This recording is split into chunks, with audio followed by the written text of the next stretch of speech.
Hello everyone, welcome back to my YouTube channel. आज हम करेंगे क्लास 10th की मैथ का चैप्टर नंबर 1 के एक्सरसाइज 1.2 का क्वेश्चन नंबर सेकंड, जो कि है find the LCM and HCF of the flowing pair of integer and verify that HCF into में एलसीएम इक्वल में प्रोडक्ट ऑफ टू नंबर। आपको सबसे पहले जो भी क्वेश्चन में पेयर गिवन होंगे इंटीजर के, आपको उनका एचसीएफ और एलसीएम पता करना है। उसके बाद आपको वेरीफाइड भी करना है क्या ये आपका एलसीएम और एचसीएफ सही आया है कि नहीं आया। चलिए अब क्वेश्चन को शुरू करते हैं। तो सबसे पहले आपको 26 और 91 का प्राइम फैक्टर पता करना होंगे। प्राइम फैक्टराइजेशन मेथड का यूज करेंगे आप। 26 सबसे पहले 2 के टेबल में जाएगा, कितने पे आएगा 13 पे आता है। 13 के टेबल में ही आता है, 13 वन 13 हो जाएगा। तो इसके प्राइम फैक्टर जो निकले हैं वो निकले हैं 2 और 13। सेम इसी तरीके से 91 की प्राइम फैक्टराइजेशन पता करिए। प्राइम फैक्टराइजेशन आपको का मेथड का यूज करना है, प्राइम फैक्टर पता करना है आपको। तो 7 के टेबल में 91 आता है 13 पे, और 13 के टेबल में 13 आता है 1 पे। यहाँ पे 26 के प्राइम फैक्टर आए 2 मल्टीप्लाई 13, 7 के प्राइम फैक्टर 91 के प्राइम फैक्टराइजेशन आया 7 मल्टीप्लाई 13। अब आपको पता करना है एचसीएफ। तो एचसीएफ का रूल समझ लीजिए, product of smallest power of each common prime factor.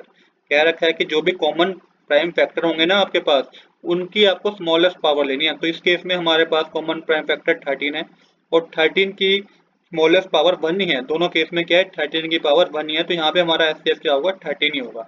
इस बात को समझिए। मानिए कि यहाँ पे 13 की पावर 5 होती, 91 वाले यहाँ पे मैं एक एग्जाम्पल ले लूँ कि 13 की पावर 5 होती यहाँ पे, और 13 की पावर 2 होती यहाँ पे। तो आपको स्मॉलेस्ट पावर वाला लेना होता। तो आप 13 की पावर 2 जो जिसमें थी ना, आप उसको एचसीएफ मानते। आई होप आपको मेरी बात क्लियर हुई होगी। तो इस बात को याद रखिए, product of smallest power of each common prime factor. LCM का रूल है product of greatest power of each prime number. Product होगा, प्रोडक्ट करना है आपको ग्रेटेस्ट पावर का ऑफ ईच प्राइम नंबर। तो यहाँ पे इस केस में आपके पास जो है इंडिविजुअल वैल्यू है, मतलब कि यहाँ पे कोई आपके पास ऐसी ग्रेटेस्ट पावर आपको दिखाई नहीं दे रही। सबके पास 2 की पावर 1 है, 13 की पावर 1 है, 7 की पावर भी 1 है, और 13 की पावर भी 1 ही है यहाँ पे। तो इस केस में आपका जो पेयर बनेंगे वो बनेंगे 2 मल्टीप्लाई 13 मल्टीप्लाई 7। ये आपके क्या बनेंगे, पेयर बनेंगे। अगर ग्रेटेस्ट पावर वाली बात होगी, आगे आप जब और अगले हम पार्ट से पहुंचेंगे तो आपको ये बात भी क्लियर समझ में आ जाएगी कि किस तरीके से हमें एलसीएम पता करना है और किस तरीके से हमें एचसीएफ पता करना है। तो यहाँ पे मल्टीप्लाई करके आपके पास आएगा 182। अब आपको करना है क्या, आपको वेरीफाई करना है। तो एचसीएफ मल्टीप्लाई एलसीएम इक्वल में प्रोडक्ट ऑफ टू नंबर है। यहाँ पे एचसीएफ हमारे पास 13 है, एलसीएम 182 है। मल्टीप्लाई करके हमारे पास आएगा 2366। प्रोडक्ट ऑफ टू नंबर जो हमें गिवन थे 26 और 91 को मल्टीप्लाई करके देखिएगा। इसको मल्टीप्लाई करने पे से भी आपके पास क्या आएगा, 2366 आएगा। इसका मतलब है कि हमारे लेफ्ट हैंड साइड इक्वल है राइट हैंड साइड के, मतलब कि हमारे एलसीएम और एचसीएफ क्या है, दोनों सही हैं, हेंस वेरीफाइड। इस तरीके से आपने वेरीफाई कर लिया। अब करते हैं सेकंड पार्ट को। तो सबसे पहले 510 का भी आपको प्राइम फैक्टर करना है। तो यहाँ पे सबसे पहले 2 पे जाएगा तो 255 आएगा। इसके बाद आपको फिर 3 से डिवाइड करना है, 3 के टेबल में 85 पे आएगा। देन आप 5 से डिवाइड कीजिए, 5 के टेबल में आएगा 17 पे, और 17 तो 17 के टेबल में आता ही है। इसके बाद आप 92 के प्राइम फैक्टर पता कीजिएगा। 92 के प्राइम फैक्टर की 92 आता है 2 के टेबल में, 2 के टेबल में 92 कब आता है, 46 पे आता है। 46 2 के टेबल में फिर 46 को डिवाइड कीजिए, 46 आएगा 23 पे, 23 के टेबल में आता है। तो यहाँ पे आपके 510 के जो प्राइम फैक्टर आए हैं वो आए 2 मल्टीप्लाई 3 मल्टीप्लाई 5 मल्टीप्लाई 17, और 92 के जो प्राइम फैक्टराइजेशन है प्राइम फैक्टर आए हैं वो आए 2 मल्टीप्लाई 23। इसको आप इस तरीके से लिख सकते हैं 2 की पावर 2 मल्टीप्लाई 23 की पावर 1। अब आपको एचसीएफ पता करना है। तो product of smallest power of each common prime factor. देखिए, product of smallest power of each common prime factor. तो कॉमन प्राइम फैक्टर यहाँ पे 2 है। अब यहाँ पे आपको 2 कॉमन है, 2 यहाँ पे भी है और 2 यहाँ पे भी। यहाँ पे आपको कॉमन स्मॉलेस्ट पावर लेनी है। तो स्मॉलेस्ट पावर 2 की पावर 1 है, तो यहाँ पे एचसीएफ क्या होगा, 2 ही होगा। आई होप आपको अब ये बात बेटर क्लियर हुई होगी कि किस तरीके से आपको एचसीएफ लेना है। इसके बाद आपको एलसीएम देखिएगा। एलसीएम है product of greatest power of each prime factor. Product ले करना है आपको greatest power of each prime factor. तो यहाँ पे ग्रेटेस्ट पावर 2 के केस में कितनी थी, 2 की पावर 2 थी। तो यहाँ पे आप सबसे पहले 2 की पावर 2 लिखिएगा। बाकी सब में तो खाली वन ही है पावर। 3 की पावर 1 है, 5 की पावर 1 है, और 23 की पावर 1 है, और 17 की पावर 1 है। तो ये आपको सिंगल लेने होंगे, 3 मल्टीप्लाई 5 मल्टीप्लाई 17 मल्टीप्लाई 22, क्योंकि यही अपने आप में इस वक्त ग्रेटेस्ट है। अब यहाँ पे सब इनको मल्टीप्लाई करेंगे तो आपके पास आएगा 23,460। अब वेरिफिकेशन करनी होगी। तो वेरिफिकेशन का फॉर्मूला आपको पता है, एचसीएफ इंटू में एलसीएम इक्वल में प्रोडक्ट ऑफ टू नंबर।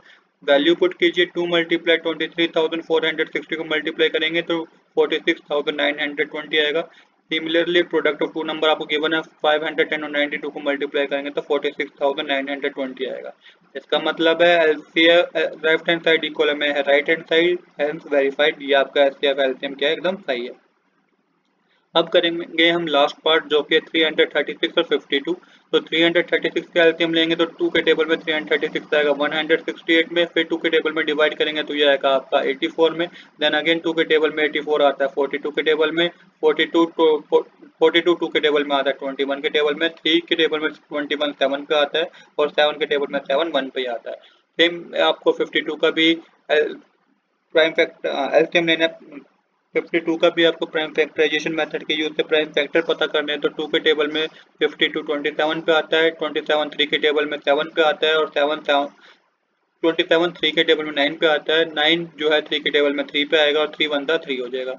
यहाँ पे आपके पास जो 336 के प्राइम फैक्टर आए हैं वो आए 2 मल्टीप्लाई 2 मल्टीप्लाई 2 मल्टीप्लाई 3 मल्टीप्लाई 7 और 52 के जो प्राइम फैक्टराइजेशन आए आपके पास वो आए 2 मल्टीप्लाई 3 मल्टीप्लाई 3 मल्टीप्लाई 3।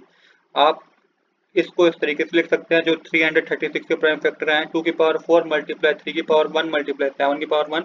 तो 54 के जो प्राइम फैक्टर हैं उसको आप इस तरीके से लिख सकते हैं 2 की पावर 1 मल्टीप्लाई 3 की पावर 3। ये आपने क्या करा, ये आपने अभी प्राइम फैक्टर पता करे हैं। अब आपको एचसीएफ पता करना है तो एचसीएफ अभी बताया मैंने कि कॉमन प्राइम फैक्टर में से स्मॉलेस्ट पावर आपको लेनी है। तो यहाँ पे 2 की पावर 4 है, यहाँ पे 2 की पावर 1 है तो यहाँ पे आप 2 ही लेंगे। सेम इसी तरीके देखिए 3 की पावर 1 है और यहाँ पे 3 की पावर 3 है तो यहाँ पे आप 3 ही लेंगे। तो यहाँ पे आपका जो कॉमन प्राइम जो एचसीएफ आएगा वो 2 मल्टीप्लाई 3 होगा, क्योंकि आपको स्मॉलेस्ट पावर लेनी होती है तो 2 मल्टीप्लाई 3 करके 6 आपका एचसीएफ होगा। एलसीएम के लिए आप क्या करेंगे, product of greatest power of each prime factor, greatest power लेंगे। 2 की पावर 4 था, यहाँ पे 2 की पावर 1 है तो आप 2 की पावर 4 लेंगे। 3 की पावर 1 है, यहाँ पे 3 की पावर 3 है तो आप 3 की पावर 3 लेंगे। 7 की पावर 1 ये अपने आप में ग्रेटेस्ट है तो 7 का 7 आपको लेना होगा। यहाँ पे मल्टीप्लाई करके आपके पास आएगा 3024। अब कर दिए वेरिफिकेशन, वेरीफाई करिए तो एचसीएफ मल्टीप्लाई एलसीएम करेंगे तो 6 मल्टीप्लाई 3024 करके आपके पास आएगा 18,144। और प्रोडक्ट ऑफ टू नंबर आपके पास जो आएंगे वो 336 मल्टीप्लाई 54 करेंगे तो ये आएगा 18,144। तो यहाँ पे भी आपका एचसीएफ एलसीएम एचसीएफ और आरएचएस इक्वल आ गया है।